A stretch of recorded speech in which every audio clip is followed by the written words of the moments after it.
my job is Scotch Plains Fanwood School District Anti-Bullying Coordinator. That means that I work for the entire district, so I'm working with all of our schools from elementary school all the way up through our high school here. And it entails a bunch of different things. My job is to implement and make sure that we're in compliance with the new anti-bullying law in the state of New Jersey. So that means things like training our staff, making sure that incidents of bullying are investigated at all our levels in our schools, and making sure that we're doing programming to reduce bullying before it occurs. So there are several different kinds. Traditionally, we think about bullying as physical or very outright.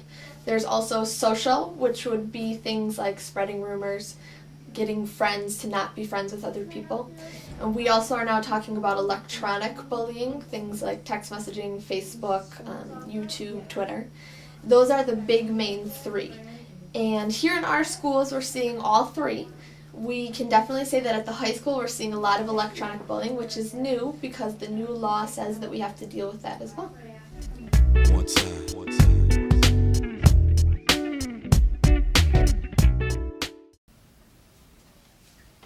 Oh man, this kid, look at him.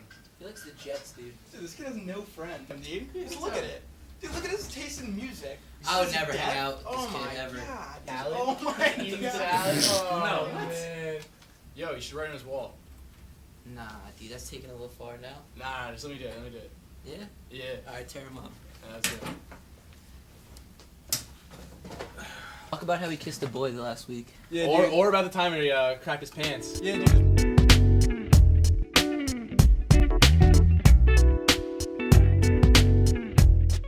Sure. So the new law is not brand new. It's an adjustment to the previous laws in New Jersey. This new law makes sure that we have a specific timeline and a specific set of mandates that we have to do as a school district.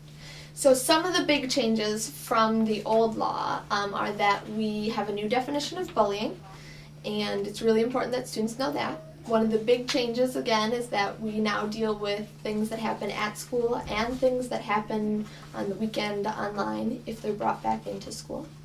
The law also talks about what we're required to do to prevent bullying, and it specifically talks about what we're supposed to do to train our staff to be able to handle bullying, react, and assist students when there are incidents of bullying in our schools. So students have the right to tell any adult in the school if they feel like they're being harassed, intimidated, or bullied. And that's very important. Our staff are now required to report within 1 day of learning of an event of bullying.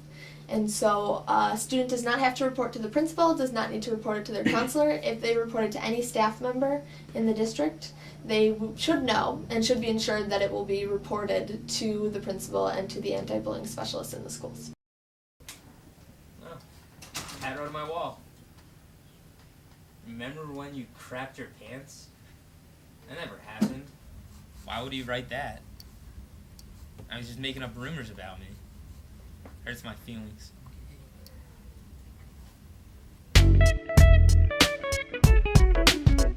There are three roles. There's the bully, there's the victim, and there's the bystander. And those are three very important roles.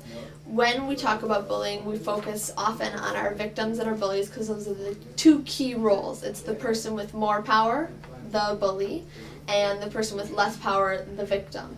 But it's also important that we talk about the bystander because bystanders are the people that create the atmosphere that either allows bullying to occur or keeps it from happening by creating an understanding of what we do and do not allow in our school. So the first thing that I always say to bystanders is it's very hard to stop a bullying event, and we understand that as adults in the school. So if you can do nothing else, you need to not participate, and that means not laughing, not smiling, moving yourself away from the situation. If you feel like you can help, the best things to do are to notify an adult. You can speak up on behalf of the victim, or you can help the victim avoid or shift the attention. So if you have the ability and you feel like you can go up and ask that victim to walk down the hallway with you. You can start talking about something else. That will take the attention away from the actual incident of bullying, and then it becomes less of an event.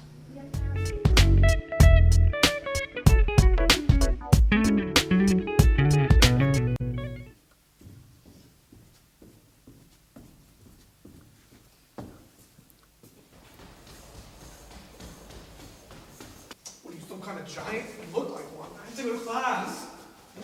Stop. Get out of my room, man. Stop.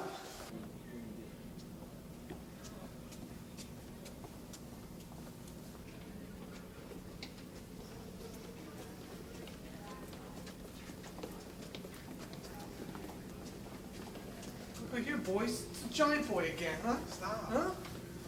Stop. Never made it to class, huh? Stop. You like the garbage? Huh? You like the garbage? Why don't you get in the garbage, giant boy?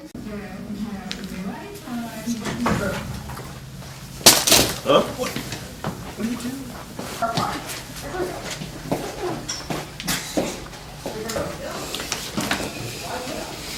Hey, you should really do something about those guys. No, I don't think so. Don't let them, hit you and stuff like that. No, I don't want to get involved. They're just gonna bully me more. Let's just go to the office. It's the best idea. All right. Yeah, Tyler's been bullying me recently. He's just shoving me around the hallways. Just, I don't know. I'm getting sick of him. Like, Okay. All right. So, how long has this been going on for? it's been going on for a while actually, but I figured it wasn't. I shouldn't say anything. So, Okay.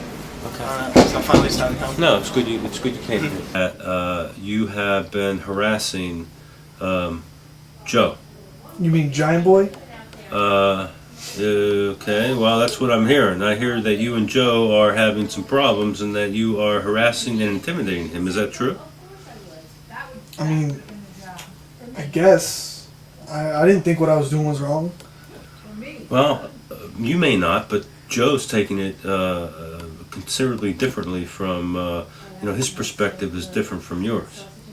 And harassing, intimidating, bullying other students is not only wrong, it's against school policy and it's also against the law. So, there are serious repercussions for students that engage in that type of behavior. All right, I'll stay away from him.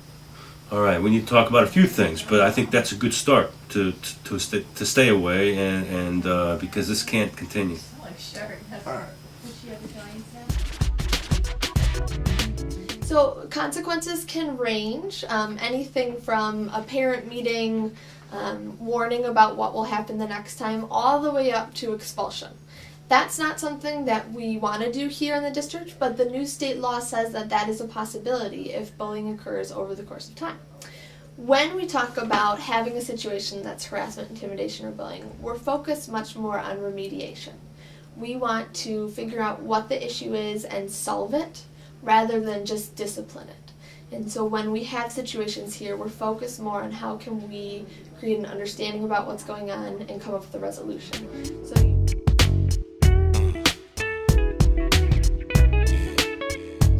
So we're talking a lot about the differences between bullying, conflict, or fighting, and then also bothering for our little kids, our elementary school kids. So when we're talking about harassment, intimidation, and bullying, we're talking about something that is one-sided. So it's one person who is doing an action against another, and there's a power differential. The bully or the perpetrator has more power than the victim. So it's one-sided, and there's a power difference.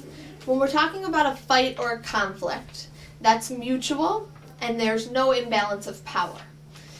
When we talk about fighting or arguments or disagreements, we're looking for students that had equal part in what happened.